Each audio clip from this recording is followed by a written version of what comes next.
If you don't live under a rock, or you just like games in general, you've seen the tremendous success of the game Palworld, which is being known worldwide as Pokemon with guns, which actually is a very good description of it. But a lot of people are forgetting that Pokemon is not only the funny show with that one weird kid that never ages. The games have some intricate plot lines that, because of marketing reasons, were not adapted into an animation. As a business decision, I believe they got it right, as Ash and Pikachu led the franchise into a goldmine. So basically the anime show is way lighter than the original story from the games. Don't get me wrong, I freaking love the Pokemon franchise, but as I grew older, the anime lost its appeal to me, which is natural because the show is aimed at a young audience. I find the games enjoyable as well, but man oh man, what the hell is Palworld?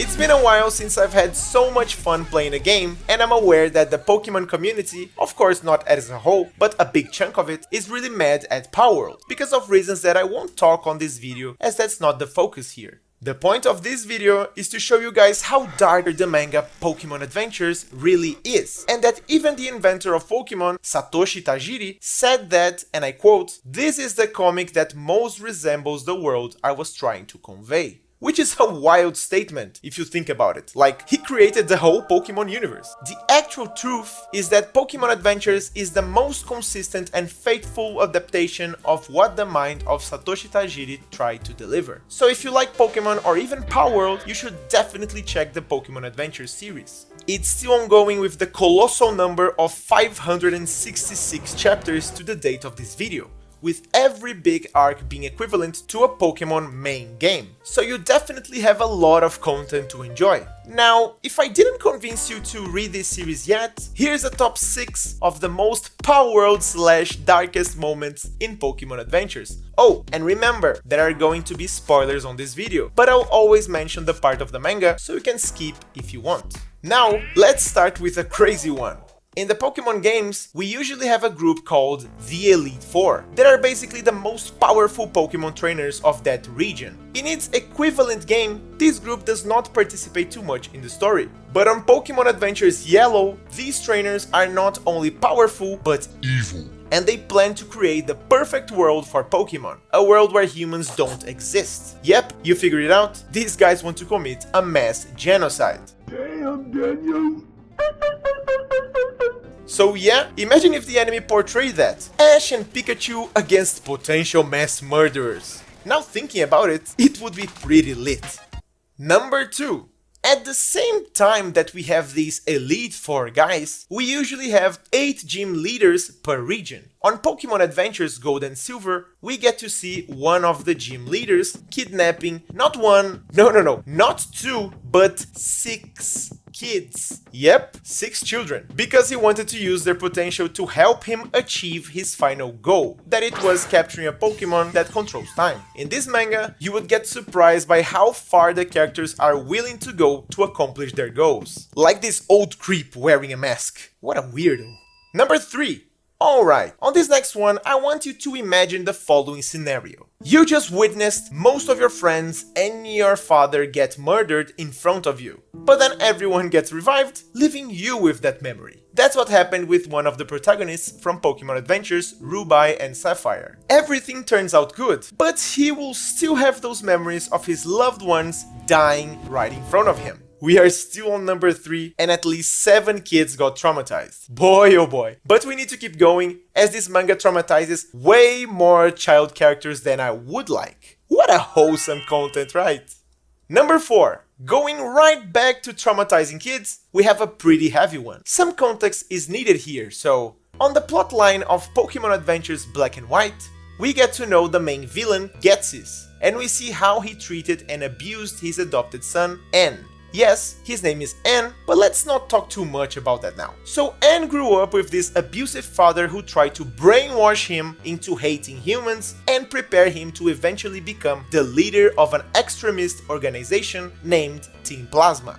Eventually, N figures all this out and becomes an enemy of Team Plasma during the Black and White 2 storyline. Now, after some context, there's a particular moment where N tries to save Getsis from falling off to his death. At this moment, N, who is usually cold towards humans in general, mentions that he has always loved Getsis like a father, despite all that's happened. And how does this man respond? You guessed it right, by beating N almost to death with his cane while calling him a monster. It's a surprisingly violent and heavy scene that immediately shows the depths of Getsis' craziness and villainy. And that's not even including all the times that he was a despicable human being. This guy is straight up disgusting. Out of nowhere, the Pokemon universe looks way more menacing, right? Number 5. It's pretty clear that the human-on-human violence on the manga is more predominant than on the anime. But that does not apply only for humans. The Pokemons on the manga are way crazier and more violent too. Like our number 5 here, where this girl called Zinnia literally gets impaled and further blasted by a legendary Pokemon. And you may ask, Mango, why did that happen? Was she evil? Was she violent? Nope.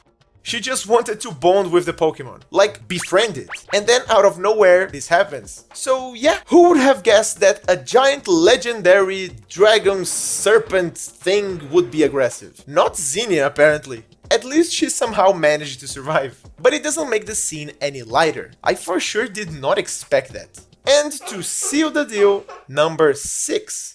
We have this famous character in the games called Giovanni, and he is already pretty evil in the story. But he is even worse in the manga, to the point that he actually kills Pokemon. At the start of the story, on chapter 23, there's this scene where the protagonist, Red, shows that he doesn't like to attack Pokemon that are defenseless. Giovanni then interprets that as some type of weakness, because Red, in his view, is a strong trainer, but he's way too soft. So after Red defeats a group of Pokemon called Magmar and leave the town, Giovanni proceeds to freeze and slice that same group in little pieces, using one of his Pokemon. That's one of the rare times that Pokemon are actually killed for good. And as it happens very early in the story, it really sets the vibe of this manga. So yes, Pokemon Adventures can be very dark, even more than Palworld actually. We just have to consume the right media. I really recommend this manga. It has way more layers than every other variation of Pokemon. Like the games, movies, anime, you've got the point. And it not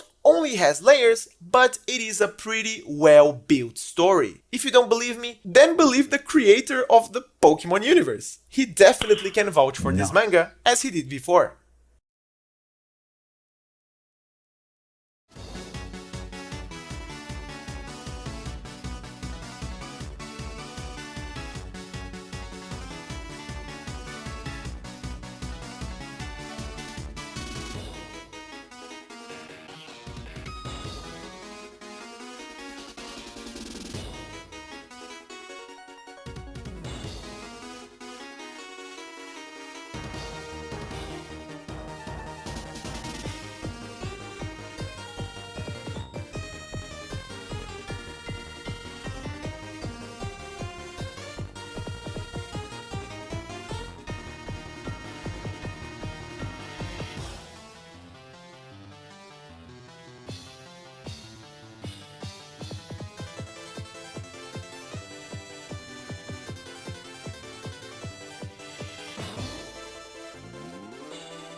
And that's it for today, people. Thanks a lot for watching. Leave a like and subscribe if you enjoy the content. Keep playing games, respect the animals, and keep reading manga. Bye!